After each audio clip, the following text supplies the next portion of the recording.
Welcome to MotoGP Mac. In today's video, we're going to talk about the upcoming race this weekend for the Australian Grand Prix at Phillip Island. Now, before we get into it, here is the schedule for Friday. Here is the schedule for Saturday. And here is the schedule for Sunday. Now, as we know, Marky Mark will not be appearing. He is at home recovering from the surgery that he had this week on his shoulder. But I really gonna think it's gonna be very interesting what's gonna happen this weekend. If Alex Marquez has a really strong weekend, he definitely is going to finish in second position in the championship. But if Pecco has a strong weekend, it's definitely going to be game on. So it will be interesting for me to see who is going to finish second, who is going to get the upper hand, etc. Marco Bezzecchi does need a good weekend as well.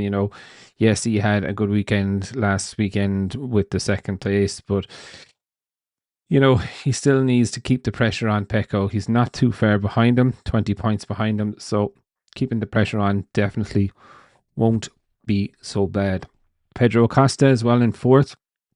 A bit off Bezzecchi, but third place of the championship is still possible looking at some of the luck that Bezzecchi has had. Franco Morbidelli then, not so far behind Pedro Acosta, still in touch, let's just call it, but definitely does need a good weekend also. Fabio Di Giannantonio, not a bad weekend last race weekend, but still not great. And, Morbidelli is stretching his lead in the championship. Romain Aldeguer has closed in, with the win last week. He's only 10 points behind Di Giannantonio, which is not bad for your rookie season. Fabio Quartararo, how will the Yamaha go around here? I think okay. A little bit worried at the end of the straights, but I think the Yamaha should go all right. Johan Zarco, definitely feeling the cold shoulder a small bit from Honda. With not getting the parts. I wonder will he get them this weekend. Brad Binder does need a good weekend. Did have a good one last weekend out in fourth place. So let's wait and see. Raul Fernandez, he did go well here, and I wonder will Aprilia try the same trick again of running no fairings. It'd be interesting to see. Luca Marini is only getting stronger and stronger. Yes, okay, Japan, he had an off, but he is in the top 10 when he does finish. So be interesting to see how he goes. Enea Bastianini does need a strong weekend.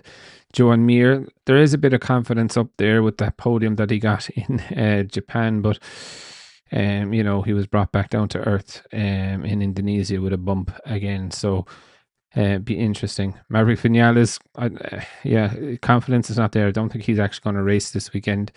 Ayagora, 3 non-finishes. Obviously, he's been out as well. So